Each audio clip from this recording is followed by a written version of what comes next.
Reporter ടിവിയുടെ വാർത്താക്കാർഡുകൾ നീക്കം ചെയ്തത് സാങ്കേതിക പിഴവാണെന്ന പ്രചാരണം തെറ്റ്. ഔദ്യോഗിക നിർദ്ദേശപ്രകാരം തന്നെയാണ് വാർത്തകൾ നീക്കിയത് എന്ന് മെറ്റ.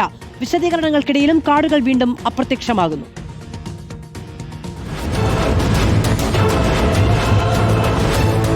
റിപ്പോർട്ടർ ടിവിയുടെ വാർത്താക്കാർഡുകൾ നീക്കം ചെയ്യുന്നത് മെറ്റ ഇപ്പോഴും തുടരുകയാണ്. മുഖ്യമന്ത്രി വി.ഡി. സതീശനെ വിമർശിക്കുന്ന 20-ലധികം കാർഡുകൾ ഇതിനോടകം മെറ്റ നീക്കം ചെയ്തു.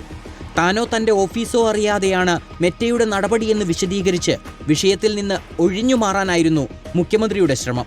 മെറ്റയുടെ ഭാഗത്തു നിന്നും സംഭവിച്ച സാങ്കേതിക പിഴവാണ് കാർഡുകൾ നീക്കം ചെയ്യപ്പെടാൻ കാരണമെന്ന് മെറ്റ പോലീസിനെ അറിയിച്ചതായും ഇതിനിടെ വാർത്തകൾ പുറത്തു വന്നിരുന്നു. എന്നാൽ മുഖ്യമന്ത്രിയുടെയും പോലീസിന്റെയും വാദം ഇന്ന് മെറ്റ തന്നെ പൊളിച്ചു. സാങ്കേതിക തകരാർ മൂലമാണ് കാർഡുകൾ നീക്കിയത് എന്ന് ഇതുവരെ രേഖാമൂലം സർക്കാരിനെ അറിയിച്ചിട്ടില്ല എന്നാണ് റിപ്പോർട്ടർ ടിവി നൽകിയ അപ്പീലിൽ മെറ്റയുടെ മറുപടി. റിപ്പോർട്ടറിനയച്ച വിശദീകരണ ഇമെയിലിൽ ഔദ്യോഗിക നിർദ്ദേശത്തെ തുടർന്ന് തന്നെയാണ് വാർത്തകൾ നീക്കിയത് എന്നാണ് മെറ്റ വിശദീകരിക്കുന്നത്.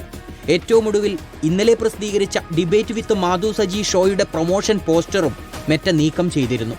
റിപ്പോർട്ടർ നടത്തിയ നിരന്തര പോരാട്ടങ്ങൾക്കൊടുവിൽ നീക്കം ചെയ്തതിൽ 14 കാർഡുകൾ മെറ്റ പുനഃസ്ഥാപിച്ചു. News desk, reporter.